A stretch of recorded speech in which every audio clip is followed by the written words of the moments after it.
পৃথিবীতে দ্বিতীয় মহাপাপ যার নিজস্ব ক্ষমতা আছে তার নাম কি? বিদাত। বিদাত করলে রাসূলকে অপমান করা। রাসূল বললেন দুরুদে ইব্রাহিম, আর আপনি বলছেন এই দুরুদ। এবার আপনি কাকে খাটো করলেন? আপনারই কর্মচারী, বাড়ির কর্মচারী, তাকে বলেছেন এখানে এই কাজ কর, 1 ঘন্টা পরে এসে দেখছেন যে এখানে আর এক কাজ করছে। আপনি এখানে কি বলবেন?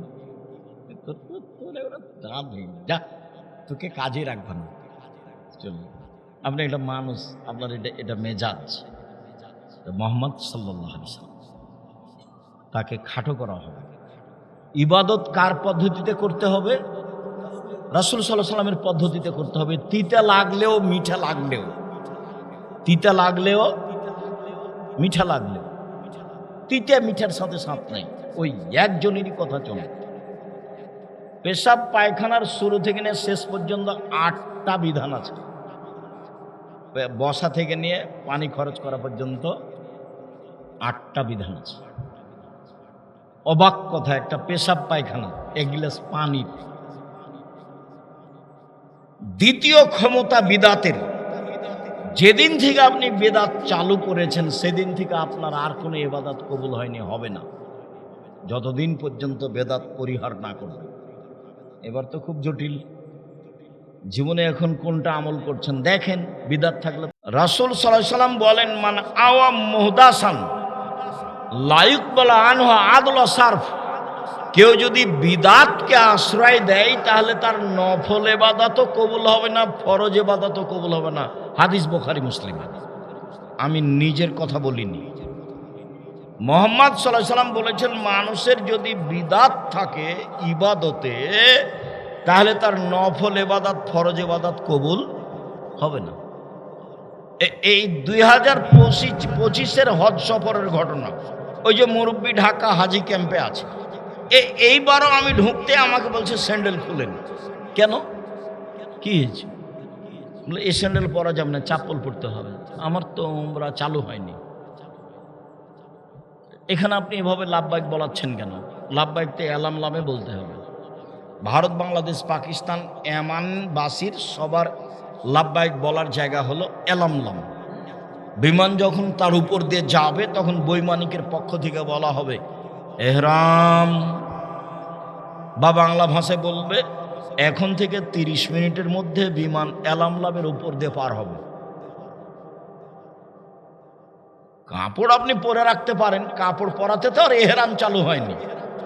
যখন বিমান এলামলামের উপর দিয়ে যাচ্ছে তখন আপনি বলবেন লাব্বাইক উমরাতান, আমি উমরার জন্য উপস্থিত, চিৎকার করে লাব্বাইক আল্লাহুম্মা লাব্বাইক, লাব্বাইক লা শারিকা লাক লাব্বাইক, ইন্নাল হামদা ওয়া নি'মাতা লাকা ওয়াল মুলক লা শারিকা লাক, লাব্বাইক আল্লাহুম্মা লাব্বাইক, আমি উপস্থিত, আল্লাহ তোমার দরবারে উপস্থিত, প্রশংসা তোমার, অনুগ্রহ তোমার, রাজত্ব তোমার, কোনো শরীক নাই তোমার।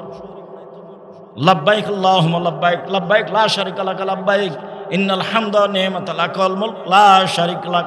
যে যত পারে মাঠ ঘাট ফাটিয়ে দিতে হবে, একটা ইবাদত যেটা চিল্লা চিল্লি করে বলবে। তো ওই যে লোকটা যে ঢাকা হাজি ক্যাম্পে বলাচ্ছে, এটার জবাব কে দিল?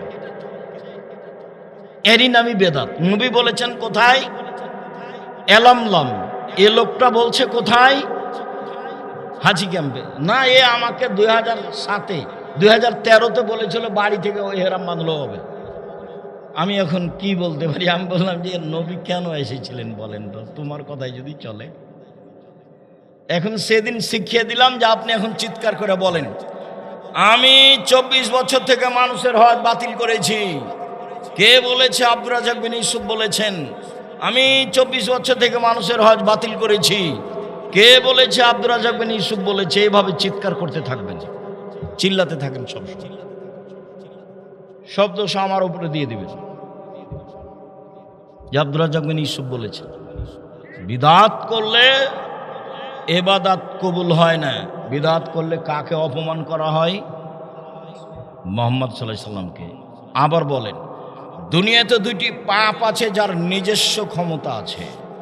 তার একটা পাপের নাম শিরক, আর একটা পাপের নাম বিদাত। সম্মানিত দিনী ভাই, সালাত আদায় করেন, রাসূলের পদ্ধতিতে হতে হবে।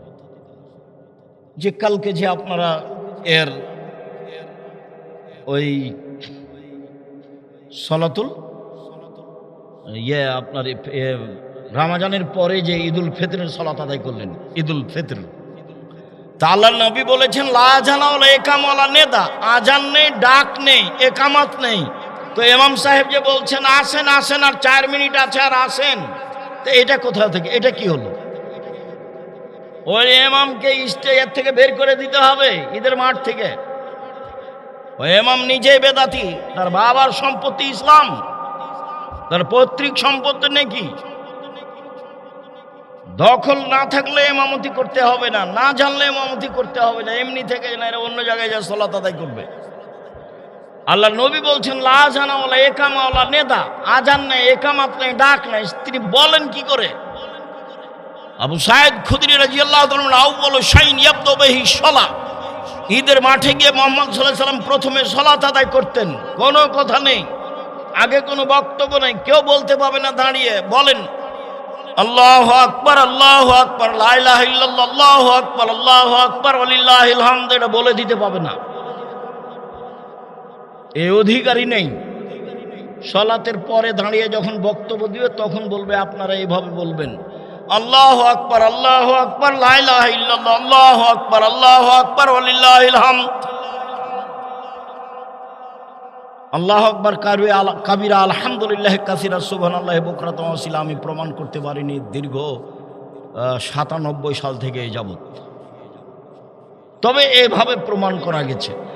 আল্লাহু আকবার কাবীরা, আল্লাহু আকবার কাবীরা, আল্লাহু আকবার কাবীরা, আলহামদুলিল্লাহি কাসীরা, আলহামদুলিল্লাহি কাসীরা, আলহামদুলিল্লাহি কাসীরা, ও সুবহানাল্লাহি বুকরাতান ওয়া আসীলা, ও সুবহানাল্লাহি বুকরাতান ওয়া আসীলা, ও সুবহানাল্লাহি বুকরাতান ওয়া আসীলা। এইটা প্রমাণ হয় তবু আল্লাহ রাসূল তাহাজ্জুদ পড়তে উঠে বলেছেন এটা সানার জায়গাতে, আল্লাহুম্মা বায়দ বাণীর জায়গাতে। কেউ যদি নিতান্তই বলতেই চায় তাহলে এটা বলতে হবে, এভাবে বলতে হবে। সম্মানিত দিনী ভাই, বলছিলাম কবর যত কঠিন কিয়ামত তার চেয়ে অনেক বেশি কঠিন। কিয়ামত যত কঠিন জাহান্নাম তার চেয়ে অনেক অনেক অনেক বেশি কঠিন। রাসূল সাল্লাল্লাহু আলাইহি ওয়াসাল্লাম বলছেন মা রাআইতু মানজারান কাতলাল কবর আফযা মিনহু, আমি মুহাম্মদ সাল্লাল্লাহু আলাইহি ওয়াসাল্লাম আমার জীবনে আমি দেখিনি কোনো দৃশ্য যেটা কবরের চেয়ে আশ্চর্য হতে পারে। কবরই সবচেয়ে আশ্চর্য দৃশ্য, কবরই সবচেয়ে অবাক জায়গা। আমি মুহাম্মদ সাল্লাল্লাহু আলাইহি ওয়াসাল্লাম এত অবাক দৃশ্য আমার জীবনে আমি কখনো দেখিনি। কবর বলতে বাড়ির পিছন দিকে গর্ত খুঁড়ে যে কবর করা হয় তার নাম কবর নয়। সেটাই যদি কবর হয় তাহলে যে পানিতে ডুবে মারা গেল তার কবর কোথায়? কবর বলতে মরার পর থেকে নিয়ে বিচারের দিন পর্যন্ত লম্বা সময়ের নাম কবর, যাকে বলা হয় আলামে বারজাখ, বারজাখি জগৎ, আত্মার জগৎ। শুনুন, কবর বলতে কবরস্থানে যে কবর দেওয়া হয় সেটাই কবর, কবর নয়। সেটাই যদি কবর হয় তাহলে যে আগুনে জ্বলে পুড়ে মারা গেল তার কবর কোথায়? কবর বলতে মরার পর থেকে নে বিচারের দিন পর্যন্ত লম্বা সময়ের নাম হলো কবর। এটা হলো আত্মার জগৎ। সম্মানিত দিনী ভাই বোন, রাসূল সাল্লাল্লাহু আলাইহি ওয়াসাল্লাম বলেন কবরে যে শাস্তি দেয় ও ফেরেশতা, ও খায় না, ওর পেশাব নেই, ওর পায়খানা নেই, ও প্রথম বাড়ি যত জোরে মারবে কিয়ামতের দিন শেষ বাড়ি তত জোরে মারতে পারবে। কেন? তার ভিতরে ক্লান্তি নেই, আর খুব কঠোর, তার ভিতরে কোনো নরমতা বলে কোনো জিনিস নাই। নরমতা আল্লাহ তার ভিতর থেকে বের করে নিয়েছে। আল্লাহ নবী বলছেন পিটাই যখন শুরু করে তখন ও চিৎকার করে, এত জোরে চিৎকার করে কবরের লোকটা, সারা পৃথিবীর জীবজন্তু, কীটপতঙ্গ, পদার্থ, জড় পদার্থ সব শুনতে পায় যে ও হাউমাউ করে চিৎকার করছে, কিন্তু মানুষ এবং জিন শুনতে পায় না। কি দিয়ে বোঝায় আপনাকে আমি কবর কি জিনিস? কবর যত কঠিন কিয়ামত তার চেয়ে অনেক বেশি কঠিন। কিয়ামত যত কঠিন জাহান্নাম তার চেয়ে অনেক অনেক অনেক বেশি কঠিন। আল্লাহ রাসূল সাল্লাল্লাহু আলাইহি সাল্লাম বলেন, কিয়ামতের মাঠে মানুষ উঠবে, কারো পরনে কাপড় থাকবে না, নবী রাসূল কেউ, সবাই পুরুষ নারী উলঙ্গ থাকবে, কারো খাতনা দেওয়া থাকবে না। খাতনা দেওয়া কি বুঝেন আপনারা? মুসলমানি দেওয়া, খাতনা দেওয়া, কারো খাতনা দেওয়া থাকবে না, কারো পরনে কাপড় থাকবে না, কারো পায়ে জুতা স্যান্ডেল থাকবে না, নগ্ন অবস্থায় খালি পায়ে খাতনাবিহীন উঠবে। তো আয়েশা রাদিয়াল্লাহু তাআলা আনহা বলছেন, আল্লাহ নবী কেমন হলো কথা, একজন বাজুন আলা বাজিন, তাহলে একজন আরেকজনকে তাকিয়ে দেখবে যে এটা কেমন হয়ে গেল। তখন আল্লাহ রাসূল বলছেন, আয়েশা আমরা আসাদ্দ মিন যালিক আইয়ানজুর বাজুন আলা বাজিন, সমস্যার চেয়ে অনেক অনেক অনেক জটিল যে কেউ কাউ দেখবে, এরকম কোনো বিবেচনা থাকবে না। কে কি অবস্থায় আছে এটা দেখার মতো কারো বিবেচনা থাকবে না। তার নাম কিয়ামত। মানুষের ঘাম হবে কারো টাকনো পর্যন্ত, কারো হাঁটু পর্যন্ত, কারো কোমর পর্যন্ত, কারো নাক পর্যন্ত। কেউ ঘামে সাঁতার দেবে। গায়ের ঘামে যদি মানুষ সাঁতার দেয় তাহলে পরিস্থিতি কত জটিল। অথচ ভালো মানুষের কবরের সময়সীমা হলো বাসর রাতের সমান, আর ভালো মানুষের বিচারের সময় হলো আপনার এক ওয়াক্ত সালাত আদায়ের সমান। ধরে নি আসরের সালাত 5 মিনিট বা 3 মিনিট, একটা মানুষের বিচার শেষ হয়ে যাবে 3 থেকে 5 মিনিটের মধ্যে। এটা হলো বিচারের সময়। আর বাসর রাতের সময় হলো কবরে থাকার সময়। বাসর রাতের ঘুম থেকে উঠে কেউ জাগায় না, যে জাগায় সে খুব গোলাম। এই মাত্র ঘুমালো, স্বামী স্ত্রী এক জায়গাতে হয়েছে, কথাবার্তা হয়েছে, দোয়া হয়েছে, সালাত হয়েছে, মিলন হয়েছে, রাত পারের দিকে শেষের দিকে ঘুমালছে, এই 1 ঘন্টা 1.5 ঘন্টা, এর নাম হলো কবর। আমি এভাবে বলিনি, এভাবে মুহাম্মদ সাল্লাল্লাহু আলাইহি সাল্লাম বলেছেন। জাতির যদি রাস্তাঘাট করে দিতে না পারি, জাতির যদি স্কুল কলেজ করে দিতে না পারি, জাতিকে চূড়ান্ত সঠিক ধর্ম দিতে পারবো ইনশাল্লাহ। ধর্মের ব্যাপারে জাতিকে ফাঁকি দিয়ে পরকাল হারাতে রাজি নই। সম্মানিত দিনী ভাই বোন, বলছিলাম যারা জালেম তাদের বিচার পরে হবে, তাদেরকে আটকিয়ে দেওয়া হবে তাদের বিচার। ধরেন একটা লোক জোর করে জমি দখল করেছে, এই জমিনটা তাকে আগে খনন করতে লাগানো হবে। খোঁড়ো খোঁড়ো, এক একটা জমিনের মোটা হলো 500 বছরের পথ। 7টা জমিন খুঁড়ে যেতে হবে, তাহলে হলো 35 বছরের পথ। তাহলে কত বছরের পথ খুঁড়তে হবে? 35 বছরের পথ। যখন খনন করা শেষ হবে তখন জমিনটা তার গলায় চাপিয়ে দেওয়া হবে, দিয়ে বলা হবে এখন হাঁটো। কতদিন হাঁটতে হবে আল্লাহ ভালো জানে। একদিন সমান 50,000 বছরের সমান। যদি 3 দিন হাঁটতে হয় তাহলে এই জমিন কাঁধে করে 1.5 লক্ষ বছর হাঁটতে হবে।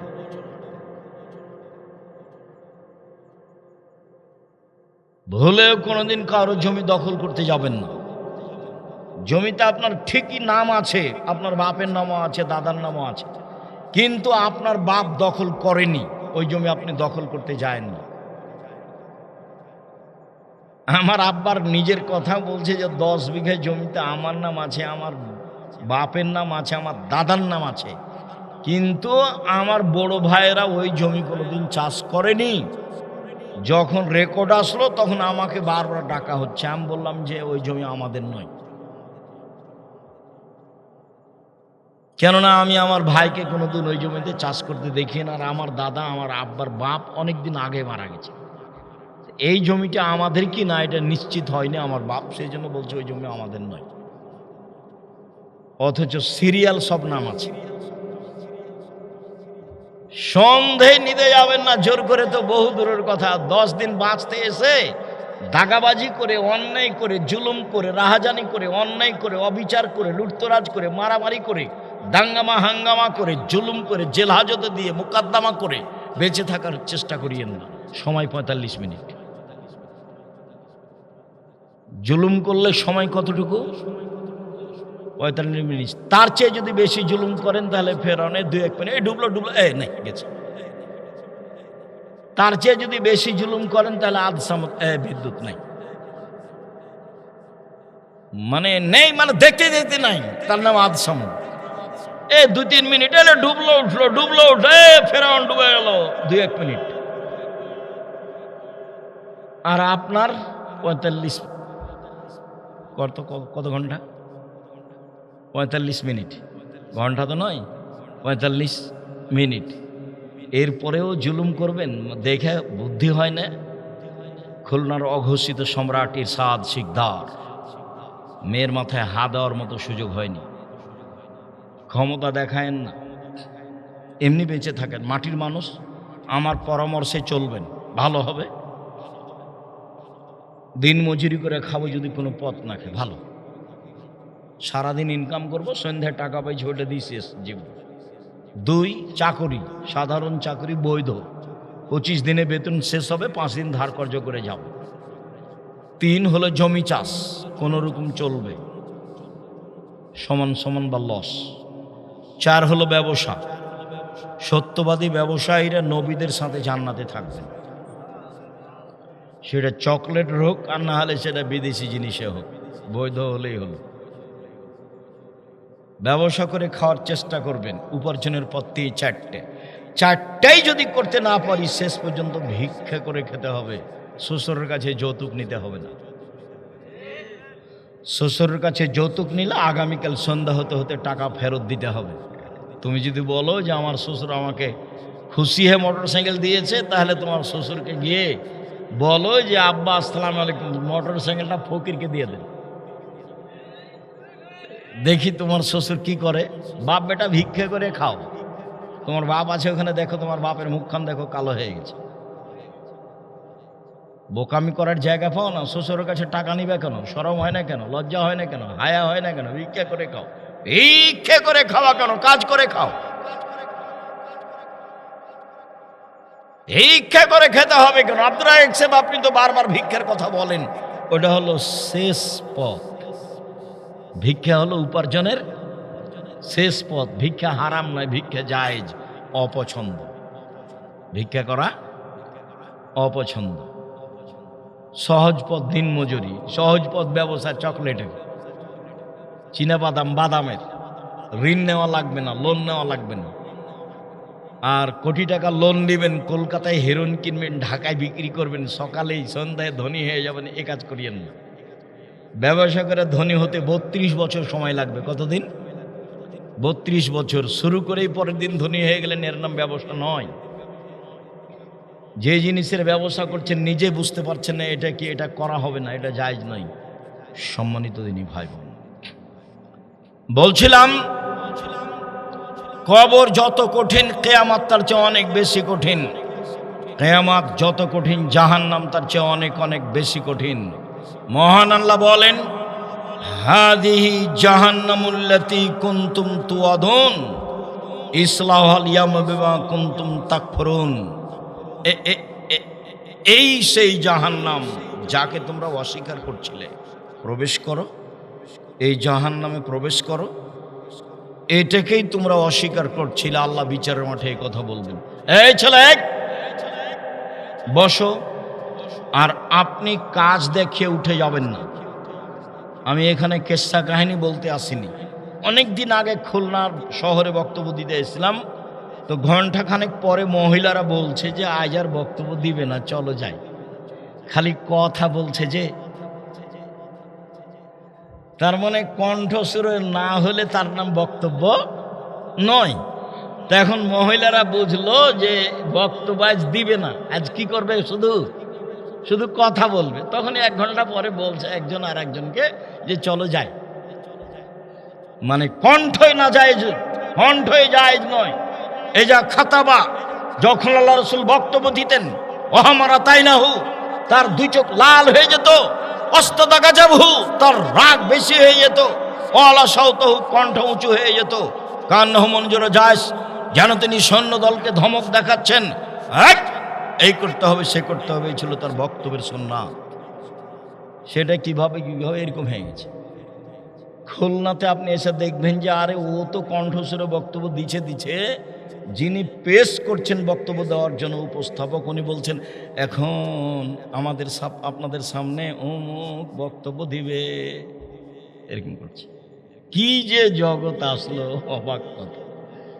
1 ঘন্টা পরে মহিলারা বুঝলো যে আজকে আর বক্তব্য দিবে না। আমি আপনাদের কথাই নকল করছি। আমার দিনী বোনেরা, আপনারা এখনো মনে করিয়েন না যে ঘটনা আসলেই মনে হয় তাই। আমি অনেক দূর থেকে এসেছি, আমি আপনার জন্য এসেছি। আপনি ধৈর্যের পরিচয় দেন, আপনার কিছু না কিছু উপকার করব ইনশাআল্লাহ। 350 কিলো পথ অতিক্রম করে এসেছি, আবার 350 কিলো পথ অতিক্রম করে যাব ইনশাআল্লাহ। ঢাকায় জুমার খুতবা দেব ইনশাআল্লাহ, তারপরে বক্তব্য দেব, তারপরে রাজশাহী ফিরে যাব। রাজশাহী গিয়ে ক্লাসে উপস্থিত হব ইনশাআল্লাহ। এই দৃঢ়তা আমি পোষণ করে আছি, হবে ইনশাআল্লাহ। আর আপনি এসে 2 মিনিট পরে উঠে গিয়ে আমাকে ব্যস্ততা দেখাচ্ছেন, ভুল হিসাব। ধৈর্যের পরিচয় দিবেন। এই সেই জাহান্নাম, যেই জাহান্নামকে তোমরা অস্বীকার করছিলে, প্রবেশ করো।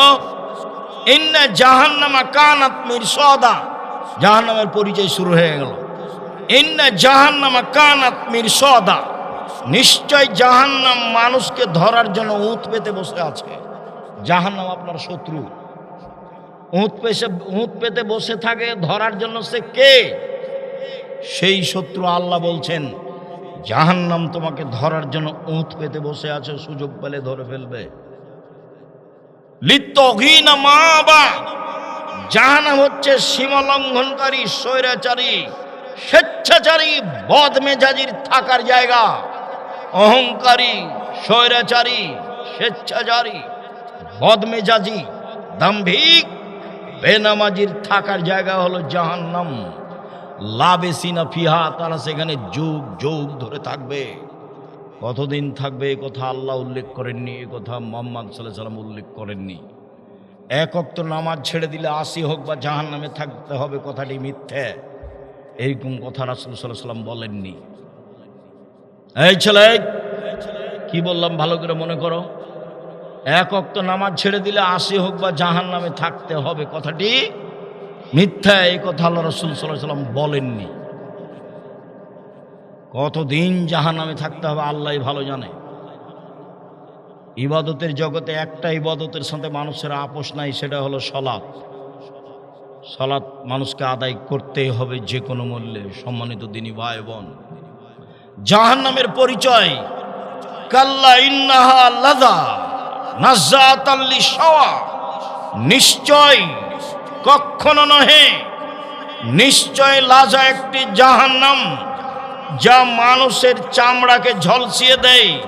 তাদু মান আদবারা ওয়া তাওয়াল্লা ওয়া জামা ফাআওয়া, ঢাক দিয়ে বলে জাহান্নাম, এই যে উল্টা মুখে চলেছে সে আসো, এই যে পিঠ দেখিয়ে চলেছ মুহাম্মদ সাল্লাল্লাহু আলাইহি ওয়াসাল্লাম মাননি সে আসো।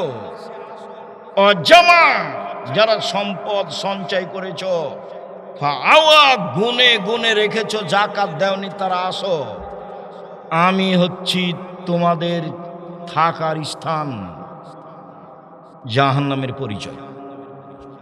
মহান আল্লাহ বলেন ফাম্মা মান খাফফাত মাওয়াজিনুহু ফাউম্মুহু হাবিয়া, যার বিচার মাঠে নেকির পাল্লা হালকা হবে, তার থাকার জায়গা হবে অতীব গভীর গহ্বর, হাবিয়া।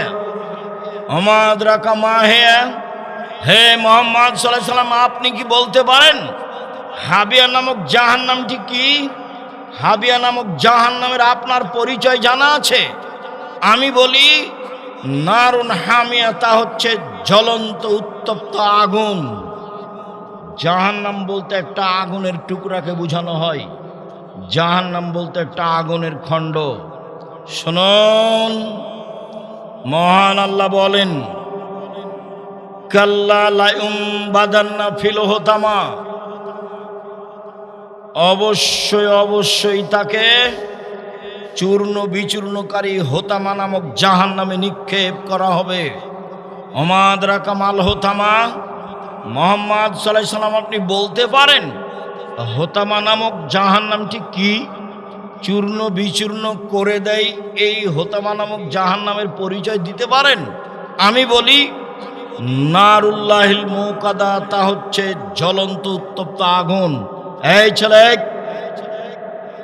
ব্যস্ত হচ্ছ কেন? বসো, আমাকে দয়া করে ব্যস্ততা দেখাবেন না। আর আমি ইসব জুলেখার কাহিনী বলতে আসিনি, জীবনে কোনোদিন আমি ইসব জুলেখার কাহিনী বলিনি। আপনি বাদাম খাবেন আর আমি জুলেখার কাহিনী বলবো, আর সময়ে সময় আপনার দুই চোখের পানি ঝরবে, এরকম বক্তব্য কোনো দিনে আজকে হবে না। চুপচাপ বসে থাকবেন, তিতা লাগলেও মিঠা লাগলেও। বক্তব্য যখন শেষ হয়ে যাবে তখন বলবেন আব্দুর রাজ্জাক সাহেব আপনাকেও সালাম, আপনার বক্তব্যকে সালাম, গেলাম। ঢাকা বিমানবন্দরে ঢুকে সিটে বসতে যাচ্ছি, তো একটা মেয়ে চট করে দাঁড়িয়ে বলছে আসসালামু আলাইকুম, আপনাকে আমি আমার জীবনের চেয়ে বেশি ভালোবাসি। অবাক কথা, কিভাবে? আমি আধুনিক মেয়ে নই, অত্যাধুনিক মেয়ে। আপনার বক্তব্যে আল্লাহ আমাকে পরিবর্তন করেছেন। আমি বললাম তুমি এত শক্ত কথা শুনতে পারো? তখন বলছে শক্ত নয়, সত্য কথা। বাড়ি কোথায়? ভোলা। যাবা কোথায়? যশোর। শিরক বেদাতের এলাকার মানুষ। 2003-এ বরিশাল গেছিলাম, 3 দিন ছিলাম। 3 দিনে কোনো সঠিক আকীদার মানুষ আমি দেখিনি। সন্ধ্যার সময় মাগরিবের পরে বক্তব্য দিচ্ছিলাম এক মসজিদে। বক্তব্য দেওয়ার শেষে একটা লোক লাফ দিয়ে বুকের সাথে জড়িয়ে ধরল, ধরে বলছে 47 বছর পরে চাঁপাইনবাবগঞ্জের ভাষা শুনছি, শুনতেই ভালো লাগে আমাকে। সেখানে আমি চাকরিতে গেছিলাম, আমার মেয়ে একটা মারা গেছিল, আমার মেয়ের কবর চাঁপাইনবাবগঞ্জে আছে। চলেন, আপনাকে আমি আজকে বাড়িতে মাগরিবের পরে দাওয়াত দিলাম। ঠিক আছে চলেন। খাওয়া দাওয়ার শেষ পর্যায়ে একটা মেয়ে ঘরের ভিতর থেকে বলছে আসসালামু আলাইকুম হুজুর, একটা কথা। কি কথা? আমার ছোট ভাই খুব দুষ্ট, সেই জন্য আমাদের পীর সাহেব বলেছেন ১৬ লক্ষ বার দোয়া ইউনুস পড়ে গায়ে ফোঁক দিতে হবে। বলে তোমাদের পীর সাহেব কে? বলে আমাদের পীর সাহেব জৈনপুরি পীর। আমি এখন খেতেও পারি না, উঠতেও পারি না, থাকতেও পারি না। নেন এবার। আচ্ছা আপনি বলেন, একটা মানুষ ১৬ লক্ষ বার দোয়া ইউনুস টিকাতে পারবে যে আমি ১৬ লক্ষ বার পড়লাম? এটা ধর্ম হলো? আপনি লোকের নিন্দায় যায়েন না, আগে আপনার বিবেকে নিয়ে আসেন যে এটা আপনি ১৬ লক্ষ বার টিকাতে পারবেন কিনা। বুঝতে পারেননি কথা? ১০০০ বার দোয়া ইউনুস পড়ে যদি মানুষ, তাহলে ১০০০ বার হলো কি 2-1 বার কম বেশি হলে এটা টিকানো কঠিন আছে। বলছে আব্দুর রাজ্জাক সাহেব 33 আঙ্গুলে তাসবি গণনা করি না কেন জানেন? তাসবি দানায় গুনি। কেন আঙ্গুলে গুনি না? ভুল হতে পারে সেই জন্য। মানে 33 বারে ভুল হওয়ার সম্ভাবনা আছে। তাহলে ১৬ লক্ষ বার কেমনে টিকে? যিনি বলেছেন তিনি ভুল বলছেন, বলা ঠিক হলে যিনি করছেন তিনিও ভুল করছেন। ধর্ম राजशाही चांपाइनबाबगंज हवाई लड्डू, दोनों हाथ में लड्डू है, जो चाहे उसको खा ले, जो चाहे उसको छोड़ दे। ভুল হিসাব। ১৬ লক্ষ বার দোয়া ইউনুস কোনোদিন ধর্ম হতে পারে না। দোয়া ইউনুস তার ইচ্ছে পড়বে, যতবার পড়বে, ১০০ কোটি বার পড়ুক, তার মন মতো পড়ুক, এরকম কোনো হিসাব নিকাশ নেই। আল্লাহ বলেছেন দোয়া ইউনুস পড়াতে আমি ইউনুসকে বাঁচিয়েছি। পৃথিবীর যে কোনো মানুষ বিপদে পড়ে দোয়া ইউনুস বাঁচালে আমি তাকে বাঁচাবো, উদ্ধার করব। একথা আল্লাহ বলেছেন, একথা নবী বলেছেন। অতএব আপনি দোয়া ইউনুস পড়বেন, আপনার মতো বিপদে পড়লে আপনি দোয়া ইউনুস পড়বেন, পড়লে আল্লাহ আপনাকে বিপদ থেকে বাঁচাবে। একথা আল্লাহ বলেন, একথা নবী বলেন, মুহাম্মদ সাল্লাল্লাহু আলাইহি ওয়াসাল্লাম। দেখেন, আপনি উপদেশ বই পড়ে দেখেন, প্রার্থনা, উপদেশ বই প্রার্থনা আপনার জন্য লিখেছিলাম। কেন আপনি পড়েন না সেটা আপনার ব্যাপার। সম্মানিত দিনী ভাই বোন, বলছিলাম মহান আল্লাহ বলবেন সাউসলিহে সাকার, অচিরে আমি সাকার নামক জাহান্নামে নিক্ষেপ করব। ওমাদ রাকা মা সাকার, মুহাম্মদ সাল্লাল্লাহু আলাইহি ওয়াসাল্লাম আপনি কি বলতে পারেন সাকার নামক জাহান্নামটি কি? লা তুবকি ওয়ালা তাজার। সাকার এমন একটি জাহান্নাম যা মানুষকে ছাড়েও না, যা মানুষকে মারেও না। জাহান্নাম এমন একটি জায়গা যেখানে মানুষ মরবেও না, যেখানে মানুষ বাঁচবেও না, তার নাম জাহান্নাম। সব সময় বাঁচার চেষ্টা করবেন, আল্লাহ তুমি জাহান্নাম থেকে বাঁচাও। আল্লাহুম্মা ইন্নী আউযু বিকা মিন আযাবি জাহান্নাম ওয়া আউযু বিকা মিন আযাবিল কবর। আল্লাহ তুমি কবরের শাস্তি থেকে বাঁচাও, আল্লাহ তুমি জাহান্নাম থেকে বাঁচাও। দিন রাত পড়বেন, সালাতের শেষে সালাম ফেরার পূর্বে এই দোয়াটি পড়বেন, আল্লাহুম্মা ইন্নী আউযু বিকা মিন আযাবি জাহান্নাম ওয়া আউযু বিকা মিন আযাবিল কবর ওয়া আউযু বিকা মিন ফিতনাতিল মাসিহিদ দাজ্জাল ওয়া আউযু বিকা মিন ফিতনাতিল মাহইয়া ওয়াল মামাত। আল্লাহুম্মা ইন্নী আউযু বিকা মিনাল মা'সামি ওয়াল মাগরাম। সালাম ফেরার পূর্বে আরও পড়বেন, রব্বানা আতিনা ফিদ দুনিয়া হাসানাতাও ওয়া ফিল আখিরাতি হাসানাতাও ওয়া কিনা আযাবান নার। আল্লাহ তুমি ইহকালে কল্যাণ দাও, পরকালে কল্যাণ দাও, জাহান্নাম থেকে বাঁচাও। তুমি জাহান্নাম থেকে বাঁচাও, দিন রাত জাহান্নাম থেকে বাঁচতে চান। রাসূল সাল্লাল্লাহু আলাইহি ওয়াসাল্লাম বলছেন, মান ইস্তাজারা মিনান নারে সালাসা মাররাত। কেউ যদি 3 বার বলে আল্লাহুম্মা আজরিনি মিনান নার, আল্লাহ তুমি আমাকে জাহান্নাম থেকে বাঁচাও, কালাতিন নার আল্লাহুম্মা আজরিনি মিনান নার, তো জাহান্নাম বলে আল্লাহ ওই লোকটা জাহান্নাম থেকে বাঁচতে চাচ্ছে, তুমি তাকে বাঁচিয়ে দাও। মানুষ যদি 3 বার কাকে বলে? আল্লাহকে বলে, আল্লাহ এই লোকটাকে তুমি জাহান্নাম যে আমার থেকে বাঁচতে চাচ্ছে। জাহান্নাম পাল্টা বলে মুখখান খুলে রাখতে হবে, চুপটি করে বন্ধ করে রাখলে হবে। শুধু খালি দুনিয়ার বেদাত করে শিরক করে দিন কাটাবেন, আর বেদাতি ইবাদতের কোনো শেষ নাই। মাগরিবের পরে 6 রাকাত সালাত আদায় করবেন, কে বলেছে মাগরিবের পরে সালাত আদায় করতে 6 রাকাত? ও হাদিস তো জাল। কেন আপনি মাগরিবের পরে 6 রাকাত সালাত আদায় করতে গেলেন? 2 রাকাত পড়েন, রব্বানা আতিনা ফিদ দুনিয়া হাসানাতাও ওয়া ফিল আখিরাতি হাসানাতাও ওয়া কিনা আযাবান বলেন। আর না হলে মাগরিবের পরে যে তাসবিহ আছে সেগুলো পড়েন, জিকির আজকার করেন। কে মাথায় বুদ্ধি দিল উমরি কাজা করতে হবে? বড় ডাক্তার মাগরিবের সালাত আদায় করতে গিয়ে অনেক সালাত আদায় করছে। সালাম ফেরার পরে বলছি, ভাইজান আমি আপনার কাছে এসেছিলাম। ও ভাইজান আমি আসলে কিছু উমরি কাজা পড়ছিলাম। কেন? ছাত্র জীবনে অনেক সালাত ছুটে গেছে, তো সেই জন্য উমরি কাজা পড়ছি। তো কয়েক তো ছুটেছে, কয়েক তো পড়বেন। আপনি তো শিক্ষিত মানুষ, আপনি বলেন উমরি কাজা মানুষ পাগল হয়ে গেছে। সব ভুলের জন্য কার কাছে ক্ষমা চাইতে হবে? আজ বয়স আপনার 70 বছরে একদিনও সালাত আদায় করেননি, তাহলে আল্লাহকে বলেন আল্লাহ আমার ভুল হয়ে গেছে, আল্লাহ মাফ করে দেবেন ইনশাআল্লাহ। এই পাপ কার সাথে জড়িত? আল্লাহর সাথে। নির্বাচনে এসে আর একজনকে বলেছেন ওই চেয়ারম্যান খুব বদ, এবার আপনি কাবা ঘরে চলে যান, মরা পর্যন্ত গিলাপ ধরে ক্ষমা চান আর 2 চোখের পানি ঝরতে থাক। যদি ওই চেয়ারম্যান খারাপ, এই পাপ ক্ষমা হয়ে যায়, তাহলে ইসলাম ধর্ম মিথ্যা। ইসলাম ধর্ম মিথ্যা নয়, নাউজুবিল্লাহ মিন জালিক। ইসলাম ধর্ম সত্য, ওই পাপ ক্ষমা হবে না। কি করতে হবে? চেয়ারম্যানের হাত ধরে বলতে হবে, ভাই আপনি নির্বাচনে দাঁড়িয়েছিলেন, তখন আপনার একটু বদনাম করেছিলাম, আমাকে মাফ করেন। এই পাপ মানুষের সাথে জড়িত, এর নাম বান্দার হক। 80 বছর বয়সে একদিনও সালাত আদায় করেননি, পাপ কার সাথে জড়িত? আল্লাহর সাথে। আপনার খালি বলার গতিটা তাকে ভালো লেগেছে, আল্লাহ আমার ভুল হয়েছে, তুমি আমাকে মাফ করো, আস্তাগফিরুল্লাহ ওয়া আতুবু ইলাইহি। বলার ভঙ্গিটা আপনাকে ভালো লেগেছে, তাকেও বলছে ঠিক আছে ঠিক আছে মাফ করুন। যা মধ্যেখানে ওই কাগজটা দিয়ে দেখো, ওদিকের কাগজটা মধ্যেখানে একটু কথা দেখাই। চেয়ারম্যানের কথাটা এসেছে তো সেই জন্য।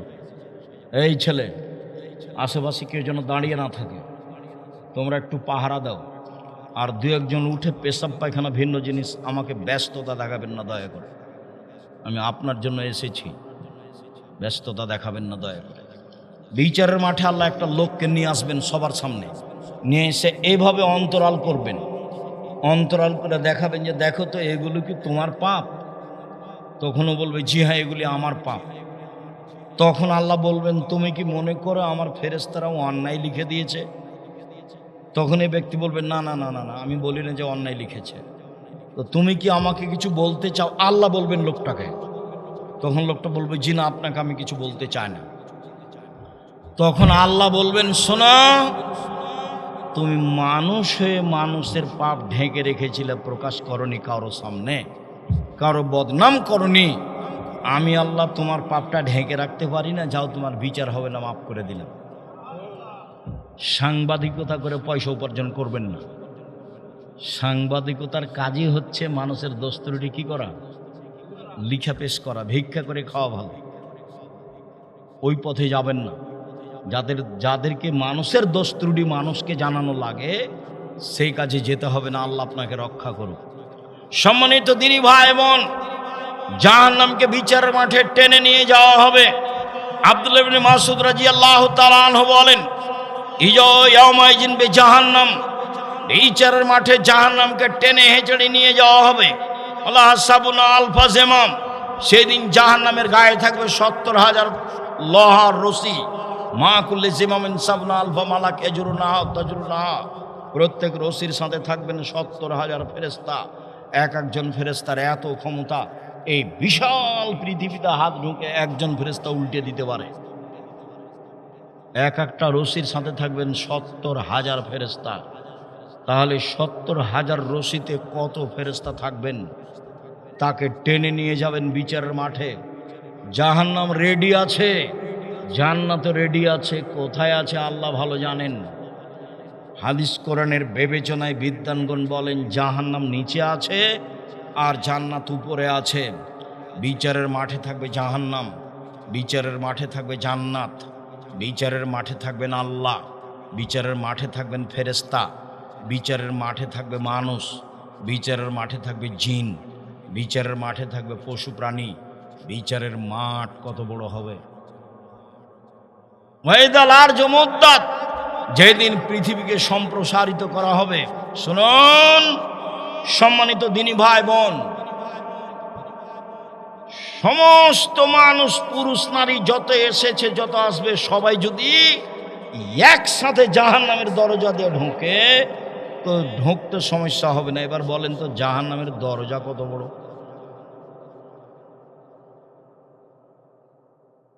একটু এখানে জাহান্নামীদের পরিচয়। আবু হুরায়রা রাদিয়াল্লাহু তাআলা আনহু বলেন, আল্লাহ রাসূল বলেছেন, ইন্না গিলজা জিলদিল কাফির ইসনানে আরবাউনা জেরা, একজন জাহান্নামীর গায়ের চামড়া হবে 42 হাত মোটা। অন্না জিরসাহু মিসলু উহুদিন, তার এই ভিতরের দাঁতগুলি হবে উহুদ পাহাড়ের সমান। উহুদ পাহাড় 4 কিলোমিটার প্রশস্ত, 8 কিলোমিটার লম্বা। উহুদ পাহাড় 4 কিলোমিটার প্রশস্ত, 8 কিলোমিটার লম্বা। নিচে কত আছে তা মানুষ জানে না। ফাঁকে যে মিসল বাইদা, আর উরু রান হবে 39 কিলোমিটার লম্বা। দাঁত হবে উহুদ পাহাড়ের সমান।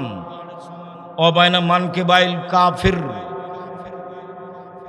মাসিরাতা সালাতে সাইয়াম লিরাকিবিল মুসরে, একজন দ্রুতগামী ঘোড়া একজন জাহান্নামীর ডান কাঁধ থেকে দৌড়াতে লাগলে বাম কাঁধে পৌঁছিতে সময় লাগবে 3 দিন 3 রাত। ওয়াইনা মাজলিসু ফি জাহান্নাম বাইনা মক্কা ওয়াল মদিনা, একজন জাহান্নামীর বসার জায়গা মক্কা থেকে মদিনা 450 কিলোমিটার। তাহলে একজন জাহান্নামীর বসার জায়গা যদি 450 কিলোমিটার হয়, প্রতি 1999 জন লোক যদি জাহান্নামে যায়, তাহলে জাহান্নাম কত বড়! কি দিয়ে বুঝায় আপনাকে আমি জাহান্নাম কত বড়? সম্মানিত দিনী ভাই বোন, এরপরেও জাহান্নামের নিচে যারা যাবে তারা মুনাফিক। ইন্নাল মুনাফিকিনা ফিদ্দারকিল আসফালি মিনান নার, জাহান্নামের নিচে থাকবে যারা মুনাফিক তারা। হিন্দুরা জাহান্নামে যাবে তবে সবচেয়ে নিচে নয়, ইহুদি খ্রিস্টান জাহান্নামে যাবে সবচেয়ে নিচে নয়। মুনাফিক যারা এইখানে এক কথা বলে ওইখানে আর এক কথা বলে, চুগলখোর মাহেশ শয়তান চুগলখোর, ও জাহান্নামের সবচেয়ে নিচে যাবে। সম্মানিত দিনী ভাই বোন, বিচার মাঠে জাহান্নামের হাত পিছন দিকে, জাহান্নামীদের হাত পিছন দিকে বেঁধে নিয়ে যাওয়া হবে। খুজুহ ফাগুল্লুহ থুমাল জাহিম আফসাল্লুহ, এদের ধরো, এদের শিকলবন্দি করো, এদের ধাক্কা দিয়ে ফেলে দিয়ে মুখের মাধ্যমে টেনে হেঁচড়ে জাহান্নামে নিয়ে যাও। সবার হাত বিচারের মাঠে পিছন দিকে বাঁধা থাকবে।